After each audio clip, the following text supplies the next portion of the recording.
Praise the Lord, dear brothers and sisters in Christ.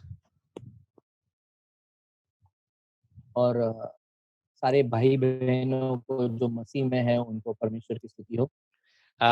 We welcome you to another episode of the Prophetic Bedrock. और हम एक दूसरे episode में आप सभी का स्वागत करते हैं प्रोफेटिक बेडरॉक में। I hope that the previous lessons have blessed you and you have begun to understand how God speaks through prophecies, and all the prophecies of the Old Testament have been fulfilled in Christ.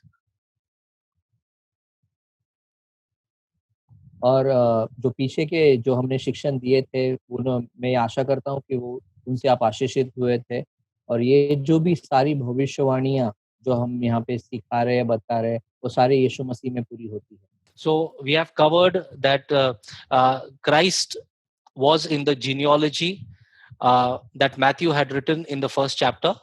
और हमने ये पूरा चीजें बताई थी कि जो यीशु मसीह वंशावली में था, जो मत्ती ने पहले उसके अध्याय में लिखा था, and also how the Old Testament types and shadows have been fulfilled in Christ.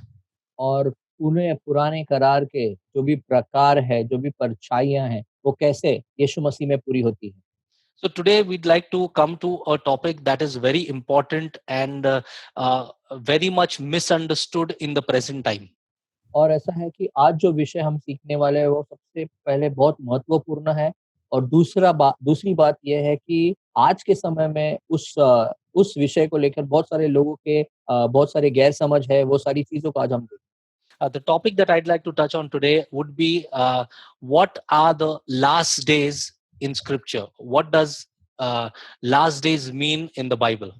और आज जो विषय को हम देखने वाले या स्पर्श करने वाले हैं वो ये है कि जो अंत दिनों का जो विषय है, वो अंत दिनों के जो वचन है जो परमेश्वर के पवित्र शास्त्र में लिखे हैं उसके बारे में हम। I get very excited when we come to the last days topic. और मैं बहुत उत्साहित हो जाता हूँ जब हम अंत दिनों के विषय पर आते थे, Because I believe that many of us have understood the last days as the present time that we are living in. और ऐसा है कि मैं ये जानता हूँ कि बहुत सारे लोग ये समझते हैं कि आज का जो हमारा वर्तमान समय है वो अंत के दिन है। So immediately when a crisis comes, anything that happens in the world, maybe in your city, maybe in your state, your country, or the world, immediately pastors and preachers bring this up as being the last days.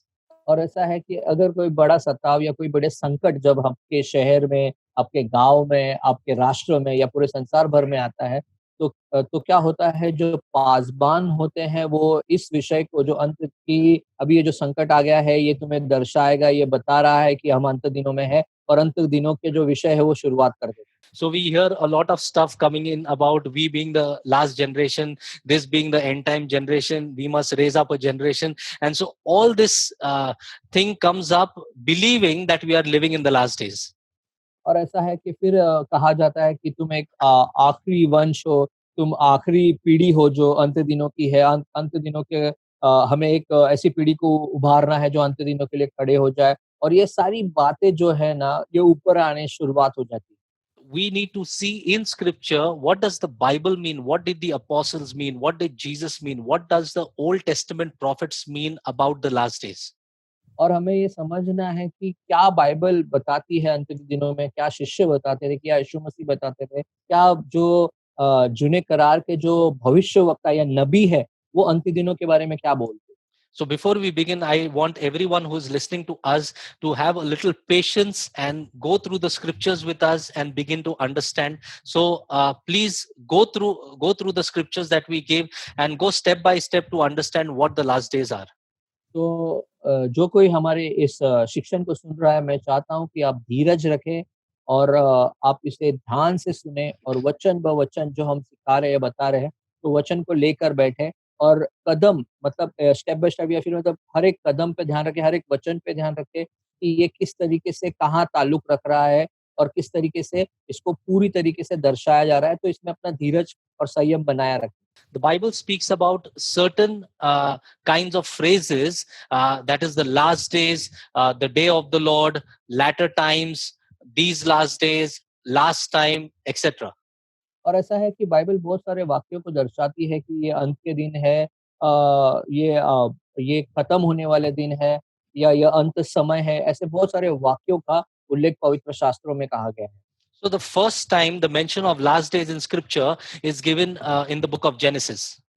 और ऐसा है कि पहले बार जो अंत दिनों का उल्लेख किया गया था और वो वचन जो है वो उसका उल्लेख उत्पत्ति में किया गया है। So when Jacob blesses his sons, his 12 sons, that is the time he declares what would come upon Israel in the last days.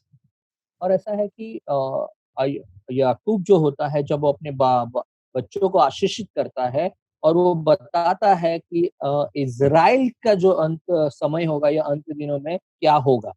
So in Genesis chapter 49 verse 1, it reads, और ऐसा होता है कि उत्पत्ति का 49वां अध्याय अगर हम देखें और पहले वचन में अगर हम देखें जो यूँ बताता है, and Jacob called his sons and said, gather together that I may tell you what shall come upon you in the last days.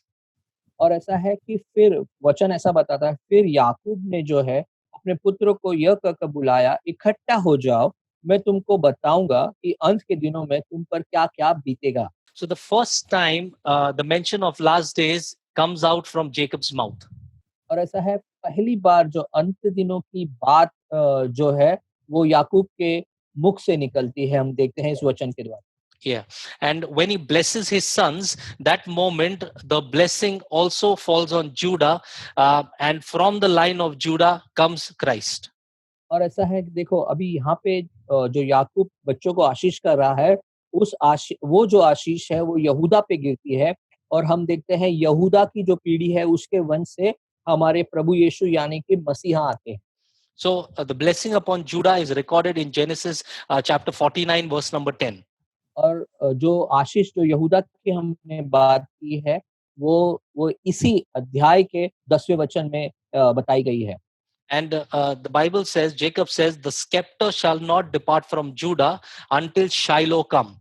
और बाइबल बताती है यहूदा से राजदंड न छूटेगा, उसके वंश से व्यवस्था देने वाला अलग नहीं होगा और जब तक शीलो न आ जाए। So now we understand Genesis 49 verse 1 says that these things will happen in the last days. And when Jacob pronounces the blessing upon Judah, he says that these things in the last days will happen until Shiloh, that is Christ, comes. और ऐसा है कि जब हम देखते हैं जब याकूब जो है, जो अपने आशीष की घोषणा करता है यहूदा पर, तो यहूदा को कहता है कि ये अंत दिनों में होगा, इस तरीके से होगा और ये अंत दिनों की बातें तब तक पूरी नहीं होगी जब तक शीलो आएगा या फिर शीलो जो है वो चिन्हित करता है यीशु मसीह को। True. So now the Messiah coming would happen in the last days. और जो मसीहा का आना जो है, वो अंत दिनों में होगा। And this is what Jacob is prophesying. और यही याकूब जो है वो भविष्यवाणी यहाँ पे कर रहा है। So this gives us the start of the last days, the understanding of where it begins. और ऐसा है कि ये हमें समझ देता है अंत दिनों की जो हमें रुकने वाली जो बातें हैं, उसके बारे में हमें एक समझ देता है। Yes. So in the last days, the Messiah will come. और अंत के दिनों में मसीहा आएगा। And this Messiah, Jesus Christ, also gives the end of the last days. और यही जो मसीहा है, यीशु मसीह जो मसीहा है, वो हमें अंत दिनों के बारे में बताते हैं। And Jesus associates the end of the last days with the temple's destruction. और यीशु मसीह जो है वो अंत दिनों को जोड़ते हैं मंदिर के नाश होने के बातों के साथ। So when the temple is destroyed and the city of Jerusalem is burnt, that is the time the last days would be over. और जब मसीहा बताते हैं कि जब मंदिर नाश होगा और जो शहर है वो नाश किया जाएगा, तब अंत दिन खत्म हो जाएंगे। And this is recorded in Matthew chapter 24, verse 1 to 3. और हम देखते हैं ये बातें मत्ती के 24वें अध्याय में और पहले, दूसरे और तीसरे वचन में इन चीजों का उल्लेख किया गया है। So Jesus, the scripture declares that Jesus went out and departed from the temple, and his disciples came up to show him the buildings of the temple. And verse 2 says, and Jesus said to them, do you not see these things? Assuredly, I say to you, not one stone shall be upon another until all fall. और ऐसा है कि जब यीशु मसीह मंदिर से निकलकर जा रहे थे तो उसके चेले उसके मंदिर की रचना दिखाने लगे और उसके पास आए। उसने उनसे कहा, "तुम ये देख रहे हो न देख तुम ये सब देख रहे हो ना? मैं तुमसे सच-सच कहता हूँ, यहाँ पत्थर पे पत्थर भी ना छूटेगा जो ढा या नहीं जाएगा।" Amen. And let's see what verse 3 says. Verse 3 is the crux of the entire prophecy. और ऐसा है कि अगर हम तीसरा वचन देखें, वो पूरे भविष्यवाणी की चीज़ों को जोड़ता है, हम उन चीज़ों को देखते हैं या महत्वपूर्ण चीज़ों को वहाँ पे बताता है। So it says, now as Jesus sat on the Mount of Olives, the disciples came to him privately, saying, "Tell us, when will these things be? What will be the sign of your coming and the end of the age?" और ऐसा है कि जब वो जैतून पहाड़ पे जा बैठा तो चेलों ने एकांत में उसके पास आकर कहा, हम हमें ये बातें जो कब होंगी ये तू बता दे, तेरे आने का और जगत के अंत का क्या चिन्ह होगा? So the last days began when the Shiloh came, that is, Christ came, and it ended with the destruction of the temple, that is, the end of the Mosaic age. और ऐसा है कि हम देखते हैं कि जो अंत दिन है वो जब शीलो आएगा या फिर मसीहा आएगा, तो वो जोड़ता है कि जब मंदिर का नाश होगा, हम देखते हैं मूसा की जो व्यवस्था है, उसका जो अंत है, उसके अंत के दिनों की ये बातें हम देखते हैं। So from the birth of Christ to the destruction of the temple, that days are called the latter days or the last days. और ऐसा है कि यीशु मसीह के जन्म से लेकर ये मंदिर के ढा देने या नाश होने तक जो दिनों की बात है, वो ये अंत दिनों की बात बताई जाती है। And Matthew 24 verse 6 says, "And you will hear of wars and rumors of wars. See that you are not troubled, for all these things must come to pass, but the end is not yet." और ऐसा है कि वही छठा वचन अगर हम उस अध्याय में देखें तो ऐसा लिखा है, परमेश्वर कहता है, तुम लड़ाइयों की चर्चा सुनोगे, पर तो घबरा ना जाना क्योंकि इनका होना अवश्य है, परंतु उस समय अंत न होगा, ऐसा वचन कहता है। The end is not yet. What does Jesus mean? When you hear all these signs happening, that is not the end. और ऐसा है कि यीशु मसीह जो यहाँ पे बता रहे हैं उसके मायने क्या है, कि जब इन चीज़ों की ये बातों की चर्चा तुम सुनते हो या तुम इन बातों को सुनेगो, तो इसका मतलब ये नहीं कि अंत आ गया है करके। And then Jesus comes down in this discourse, and in verse 13, he says, "But he who endures to the end shall be saved." और ऐसा है कि यीशु मसीह इन चीज़ों को बताते हैं और फिर हम देखते हैं 13वें वचन में जहाँ पे यीशु मसीह स्वयं कहते हैं कि परंतु जो अंत तक धीरज धरेगा, उसी का उद्धार होगा। So I request you to follow with us as we go through the scriptures. Sit with your Bible, sit with a pen and paper, and follow with us through the scriptures to understand this. और ऐसा है, मैं आपसे गुज़ारिश करता हूँ, विनती करता हूँ कि आप अपने प पवित्र शास्त्र को लें, एक पेपर और पेन लें। जैसे हम वचन से वचन जा रहे हैं, तो आप इस वचन पे बहुत ही ध्यानपूर्वक अपना ध्यान दें और इन चीज़ों को लिख लें ताकि आपको ये चीज़ें समझ में आएँ क्योंकि ये बहुत महत्वपूर्ण है, हमें धीरे-धीरे जाना है। So Jacob's prophecy says the last days are when Christ comes, Shiloh comes. और ऐसा है कि जब याकूब की जो भविष्यवाणी है, वो ये बताती है अंत का दिन तब होगा जब शीलो आएगा या फिर मसीहा आएगा। And then the Lord Jesus himself says, when will the last days end? Once you start hearing about these signs and seeing these signs, do not worry, this is not the end. और ऐसा है फिर यीशु मसीह कहता है कि तुम इन चिन्हों को देखोगे, तुम इन बातों के बारे में सुनोगे, तो ये नहीं समझ लेना कि ये अंत के दिन है, लेकिन अंत का दिन आना बाकी है। इसका So, मतलब ये होता है। so what does Jesus mean? So when will the end come? तो यीशु क्या बता रहे हैं? तो फिर अंत के दिन कब आएँगे या चीज़ें समाप्त कब होने वाली हैं? So from verse 6 to verse number 12, he speaks about the signs. And then he says in verse 13, he who endures to the end shall be saved. और ऐसा है कि छठे वचन से लेके 12वें वचन तक प्रभु बहुत सारे चिन्हों के बारे में यहाँ पे बताते हैं। फिर 13वें वचन पे प्रभु खास बात करते हैं। वो ये बात है कि वो कहते हैं मतलब ज़ोर डाल के कि जब तुम धीरज धरोगे तो बोलते हैं ना, बाइबल बताती है अंत तक जब तुम धीरज धरोगे तो तुम्हारा उद्धार होगा। Amen. And verse 14, he says, and this gospel of the kingdom will be preached in all the world as a witness to all the nations, and then the end will come. और ऐसा है कि फिर 14वें वचन में ध्यानपूर्वक अगर हम देखें, तो ये बताया गया है कि परमेश्वर का ये सुसमाचार जो है, परमेश्वर के राज्य का ये जो सुसमाचार है, सारे जगत में प्रचार किया जाएगा और सब जातियों पर ये गवाह होगा, तब लिखा है अंत आ जाएगा। So we'll discuss in the upcoming chapters what does the word world mean or age mean. और ऐसा है कि अभी आने वाले वचनों में हम इन चीज़ों के बारे में बात करेंगे कि ये जो युग है, उसके बारे में हम बात करेंगे कि ये युग क्या है। So whatever Jesus started speaking in Matthew 24 verse 3, then speaking the signs in 24 verse 6, and then coming down to verse number 34, Jesus says, assuredly I say to you, this generation will by no means pass away till all these things take place. और ऐसा है कि अगर हम देखते हैं यीशु मसीह तीसरे वचन में बात करते हैं, उसके बाद चिन्हों के बारे में बात करते हैं और बातें करते-करते जब हम 34वें वचन पे आते हैं, तो वहाँ पे लिखा है प्रभु यीशु कहते हैं, मैं तुम्हें सच-सच कहता हूँ कि जब तक ये सब बातें पूरी न हो ले, तब तक इस पीढ़ी का अंत नहीं होगा। ऐसा कहा गया है वचन में। So when Jesus speaks to his disciples, he's telling his disciples, all these things must take place and then the end will come. And that happened in AD 70 when the temple was destroyed and the city of Jerusalem was burnt. और ऐसा है कि ये जो सारी चीज़ें प्रभु यीशु ये शिष्य से कहते हैं कि ये सारी चीज़ें तब होगी जब ये अंत आ जाएगा या मंदिर का नाश होगा और एडी 70 में हम देखते हैं मंदिर का नाश होता है और यरूशलेम जो शहर है वो जला दिया जाता है।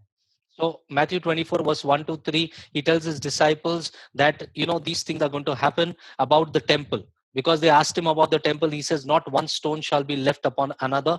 That prophecy was fulfilled in AD 70.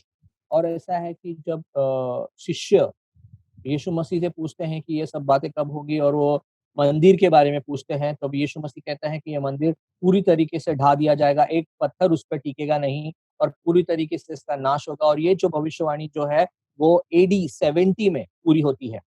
Correct. So the whole understanding of the last days or the latter days starts from the birth of Christ to the destruction of the temple and the burning of the city, according to the prophecy of Jesus. That's the whole period of the last days. और हम देखते हैं जो अंत दिनों की जो बात है उसकी जो शुरुआत होती है यीशु मसीह के जन्म से लेके मंदिर के नाश होने तक और फिर शहर के जलाने जाए तक, शहर का नाश होने तक और ये सारी चीज़ें एडी 70 में हम देखते हैं पूरी होती है जो यीशु मसीह की भविष्यवाणी है जो उसने की थी। So we must understand when Matthew is writing these things from chapter number 1, even the prophecies in chapter 21, 22, 23, 24, and so on, he's bringing in context the old and the new about the last days. और ऐसा है कि जब मत्ती हम देखते हैं कि ये सारी बातों को अपने लेख में लिखता है, पहले अध्याय के 21, 22, 23वें वचन में जब हमने देखा कि वो सारे भविष्यवाणियों को जोड़कर उनके संदर्भ को लेकर इन सारी चीज़ों का बात का उल्लेख करता है। So I'll give you 4 instances when the understanding of last days fits into Matthew's gospel in chapter number 2. और ऐसा है कि मैं आपको बताऊँगा कि जो 4 ऐसी बातें बताऊँगा, 4 ऐसी घटनाएँ या चीज़ें बताऊँगा जो शामिल होती है या बैठ जाती है जो भविष्यवाणी या फिर अंत दिनों की जो बात है उसमें मत्ती के दूसरे अध्याय से हम देखते हैं। So this will not be in detail. I would request you to get into the scriptures and start learning. But maybe in the future, we'll do another session about these things. But this will be just a brief summary from Matthew chapter 2. और ऐसा है कि ये एकदम गहराई से बताने वाली बात नहीं होगी क्योंकि मैं चाहता हूँ कि आप भी वचनों को देखो और शायद हम अगली बार इसके बारे में पूरी गहराई से पढ़ेंगे, एक ऐसा सत्र करेंगे। लेकिन आज हम थोड़े से में देखेंगे, ऊपर से देखेंगे कि किस तरीके से ये बातें और ये चीज़ें मत्ती के दूसरे अध्याय में आती हैं या